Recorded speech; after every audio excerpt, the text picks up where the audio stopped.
What's going on? What's going on, y'all? It's your boy DMR, bringing back, coming back to y'all again. It's been a minute since I have haven't spoke to y'all. I just want to share my night out last night, man, at the boxing matches. It brought me back to my old fight days as a amateur fighter. I went to a professional show last night, man, and the turnout was good, man.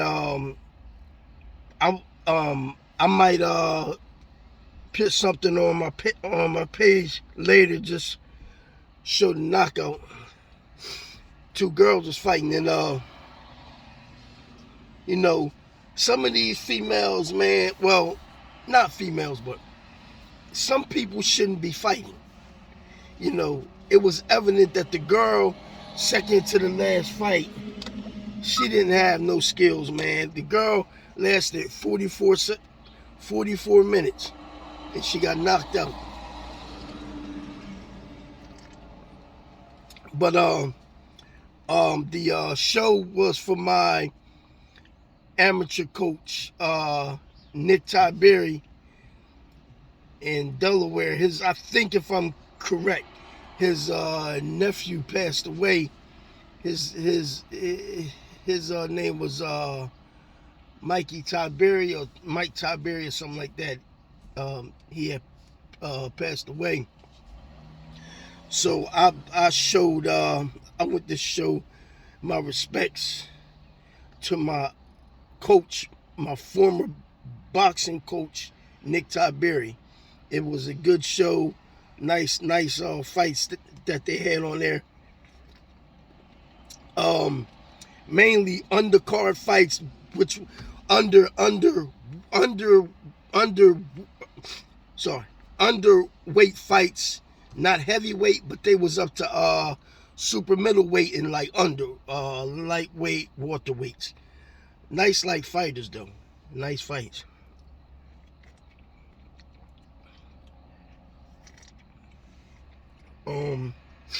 It just took me back, man, thinking about my fight days in the like amateurs. And I could have turned pro, and I should have, but I didn't think of it at that time. The difference between professional boxing and amateur boxing is this. Amateur boxing got two, I ain't gonna call them divisions, but it's two steps. You got the novice class and the open class. When I was fighting, you had novice class, which is the beginners. So if you have a guy that got one fight, you match him with a guy that got 1 or 2 fights. You never overmatch your fighter when you're talking to the matchmakers, which is a room of men, and they all got fighters. So your trainer goes in the room and he speaks to these guys. Look, I got a heavyweight. Who you got? I'm gonna explain the trick to y'all what these trainers do in the amateurs.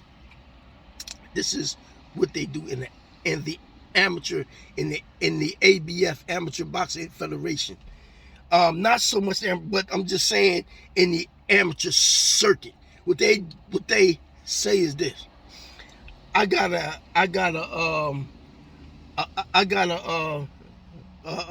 middleweight. I got a middleweight. He has 5 fights and no losses, right? Or I got a guy that got 5 fights with 3 losses. What happens is he's speaking to this other guy that said, I got a middleweight also. Now here's the thing. My fighter got 5-3. I got a guy I'm talking to. He says his fighter is 5-2. But what he does is he don't tell you that his fighter got 12 fights. He's just trying to get that fight on his record, that knockout on his record. This is what these trainers do in the amateur circuit. And they try to be slick. But here's the thing. Sometimes it can backfire.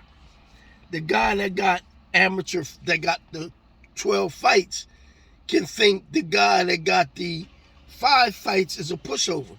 But the guy that 5 fights got the ability to knock out the guy that got 12 fights.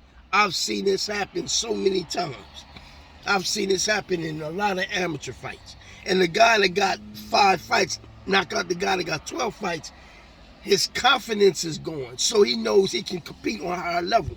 So what he do, he's fighting other mature guys that got more fights than him.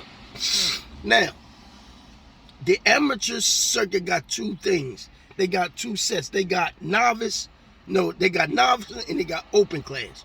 Novice class is 3 rounds, 2 minutes. Open class is 3 rounds, 3 minutes. The reason for that is because the person that's the open class, he may be fighting for the Olympic trials and going to the Pan Am Games, or he's going to these matches that require more fights in one day. So you might fight 2 times in one day.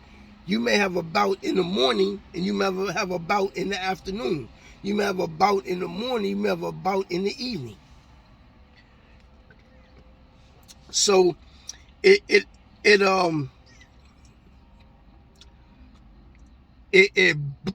boosts your confidence level. It boosts your confidence, right?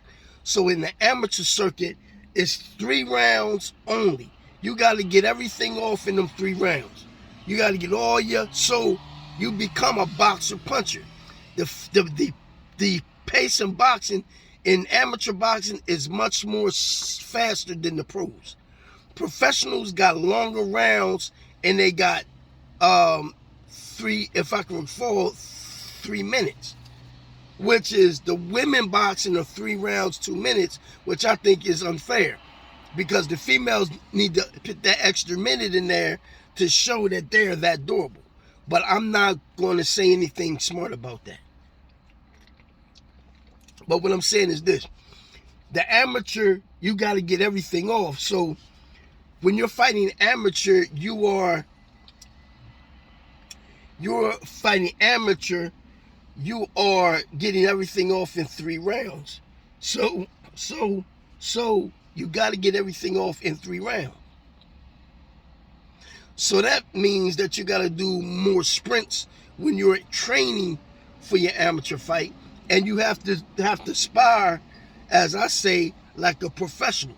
You do 6 rounds. If you're fighting 3, you do 6 rounds. You do an extra 3 rounds, right?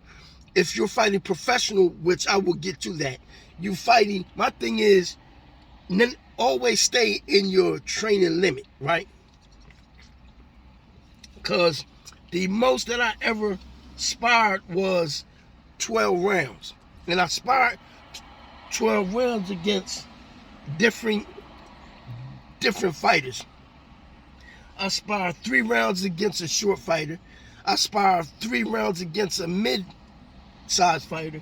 And I sparred the other 3, and 3 is what? 12, right? So you got 3, 6, 9, 12. So I get to feel out certain fighters. Now, that's the amateurs. 3 rounds, 2 minutes, 3 rounds, 3 minutes. Open class, right? Then you go into the professional ranks. Oh, okay, and I forgot to put this in. When you're fighting amateur, you have headgear. The headgear does not prevent knockouts. Let me explain this to you all very clearly. I can put on a pair of 16-ounce gloves, right? I have knocked people out with 16-ounce gloves. I've knocked people out literally when they had their headgear on. Matter of fact, I knocked a guy's headgear off one time because I guess that I got the strength to do it. Everybody does not have knockout power. As you see, Floyd Mayweather and others that don't have that certain knockout power compared to guys like a David Tua, Mike Tyson, Riddick Bowe, guys that are like that. But anyway, when the headgear gives off a false sense of security. Cus D'Amato said this. He said two things that I really agree with that he said. One, when you're talking about heavyweights, they only draw confidence from their size, not their ability. Understand that. What do I mean by size versus ability? You can be 6'4". You can be 6'4" and intimidate a man. You can take a man that's 5'10" and 6 feet, and because he has raw ability, he can beat the guy that's about 6'4". So Cus D'Amato said that.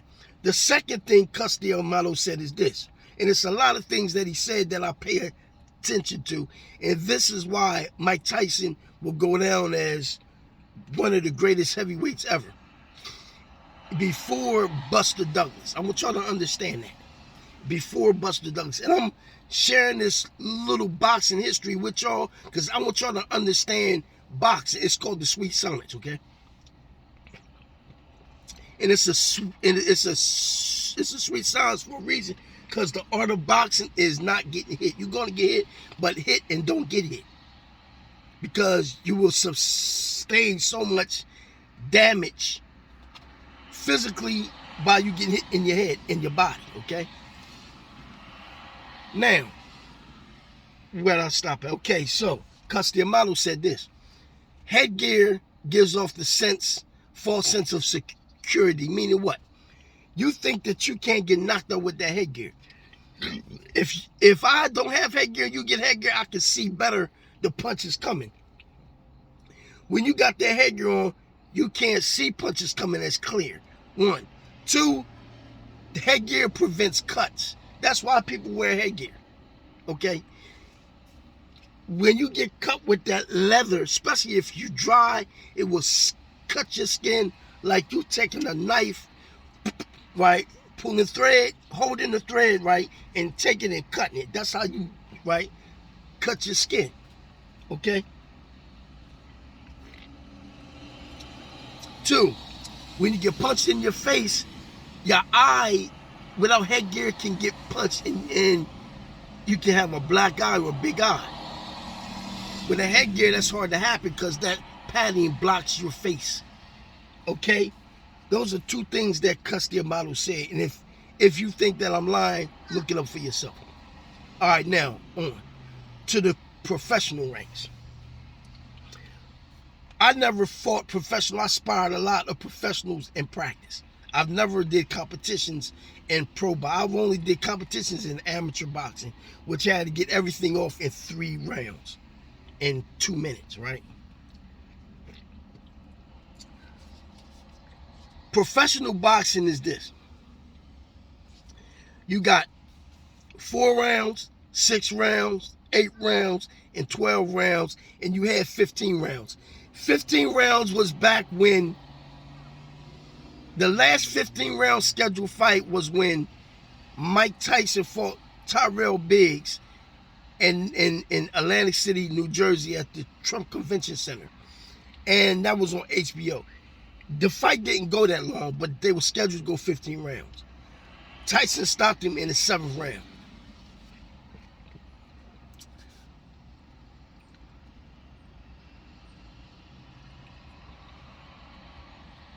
Going back. Now, 4-round fights in the professionals is different than 3 rounds in the amateurs. Why is that, DM Moore? I'm going to explain why is that. First of all, you have a calmer pace in the professionals. You can pick your shots more. You can move around more, see where the shot's coming from. In the amateurs, you can't do that because you got so much flurries of punches coming.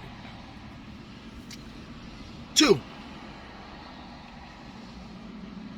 you got 4 rounds to pick your shots. In the pros, when they're starting off, you don't make that much money. You may make $500 for your first fight. It's not about how many fights you had. You're starting out as a pro, so you're not going to get as much money. When you start knocking people out, you go from 4 to 6 rounds. So now you may make a measly $800. Then you go from 6 to 8 rounds. Now you're making right $1,500, $2,000, $2,500. Now you make it 10 rounds. Now the 10-round fights are mainly the prospect fights going for a championship. 10 and 12 rounders is where the money is. Why? Because the preparation is much more intense. When you're going to your training camps, you have to get set to fight them rounds. So in training camp, you focus on your sparring and running and hitting the bag. Now, I'm going to break down to y'all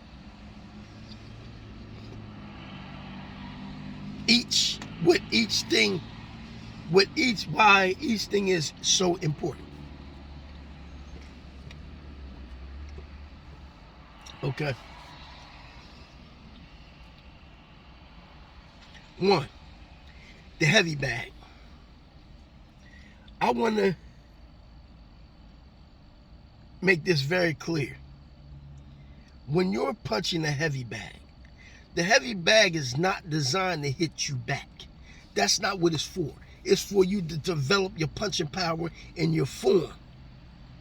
Okay, now I'm going to get back to the heavy bag and sparring in a minute, but I want y'all to understand that the punching bag is not designed to punch you back. So stop saying bags don't hit back.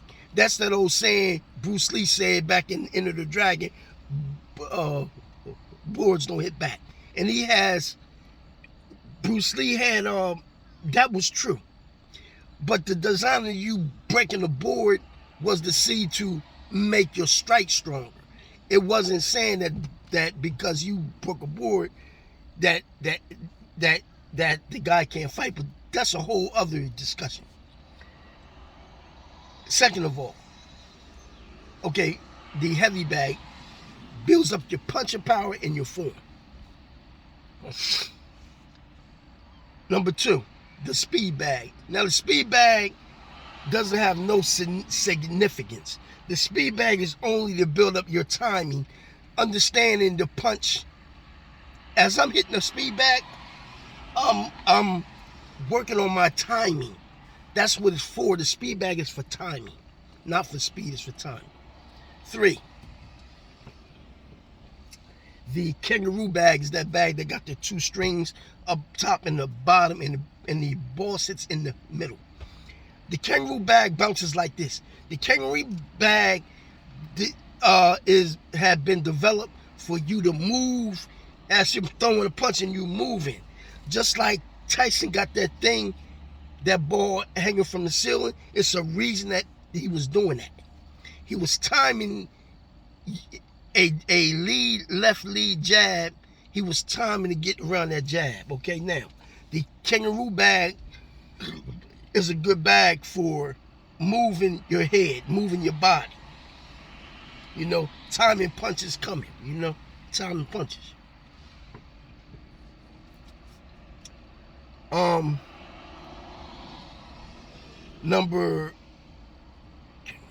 Heavy bag, speed bag, kangaroo. Okay, number 3. Hold on. Heavy bag, kangaroo bag, speed bag. Number 4 is the hand pads, the focus mitts. Now, the focus mitts, I'm gonna have to be straightforward. That's the second best thing to sparring. I'm gonna get the sparring last, because I want y'all to experience. I want y'all to do a experiment. I want y'all to be experimental at the end of this. I want y'all to follow what I'm saying. when you hit the hand pads, I'm gonna make me a video today about the hand pads. If not today, probably sometime next week. When you punch in hand pads, the man can throw his hands back at you to punch you. When he throw his hand, you can time him countering you. He throw a hook, you can protect yourself, counter with your left hook. Protect yourself over the left, counter with your right hand. The Focus mitts, quote, hand pads are designed for that. So, number 5 or 6, I forgot, I lost count. The last thing I want to talk about is sparring. Everything I said before, all of that equipment does not add up to this last thing, and that's sparring. And the martial arts is called kumite. Sorry. It's called sparring, but the actual fight is called kumite. You can look good doing all your kata in the arts or your forms in the jiu-jitsu sector. But if you can't do kumite, if you can't spar, you are useless. You are useless.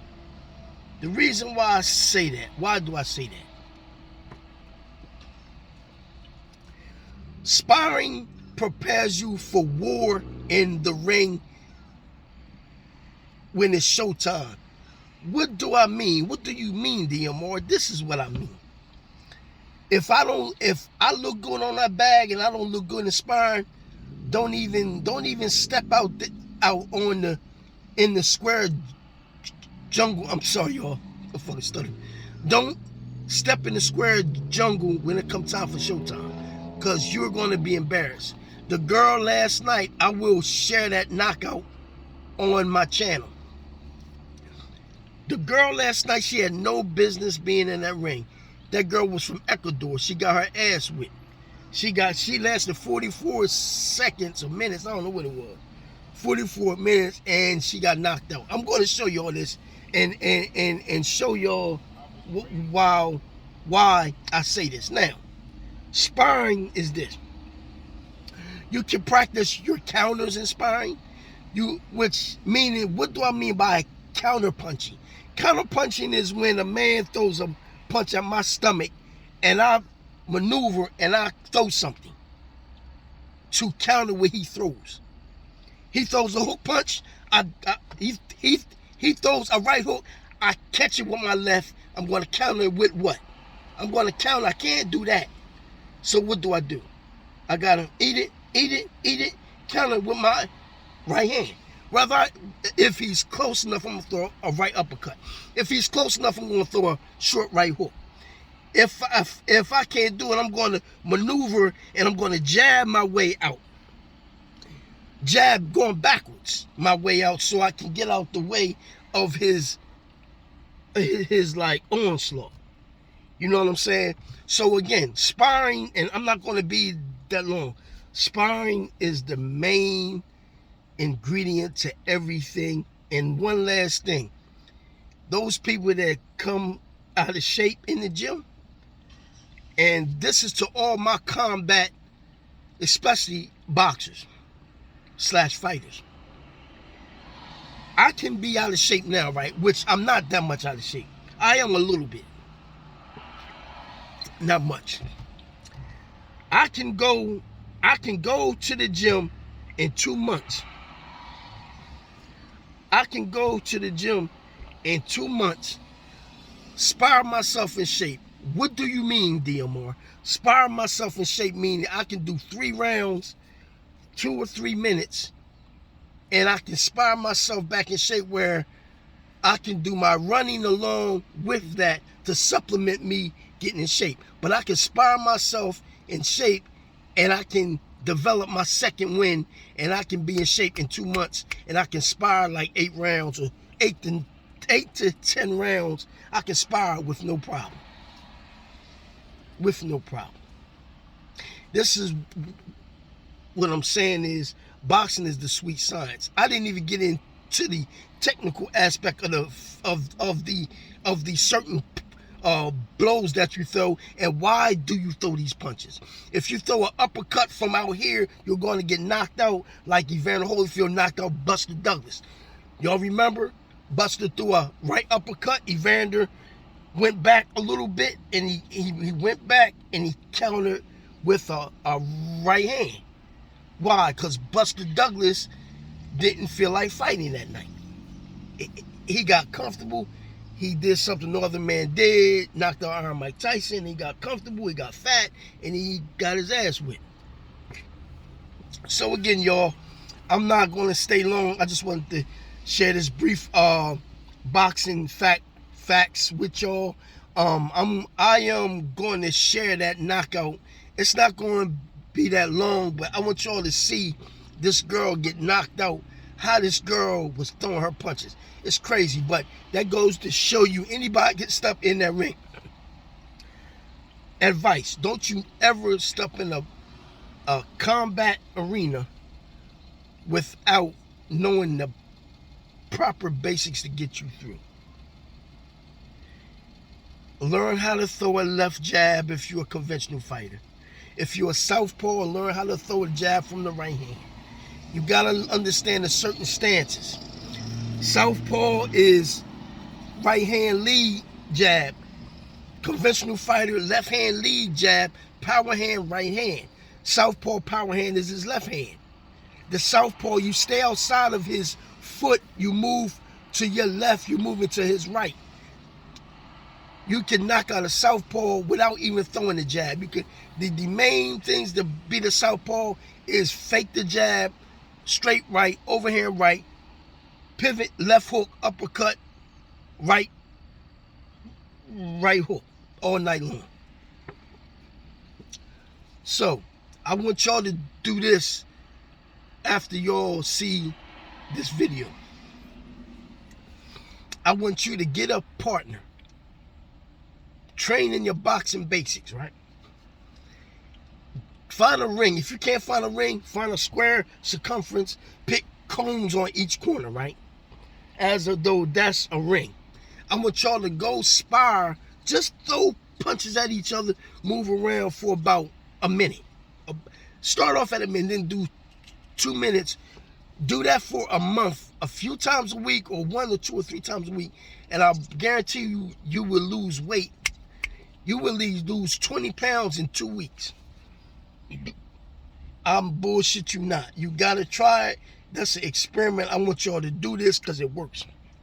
Again, this is your boy DMR. I had to share that. Until next time, peace.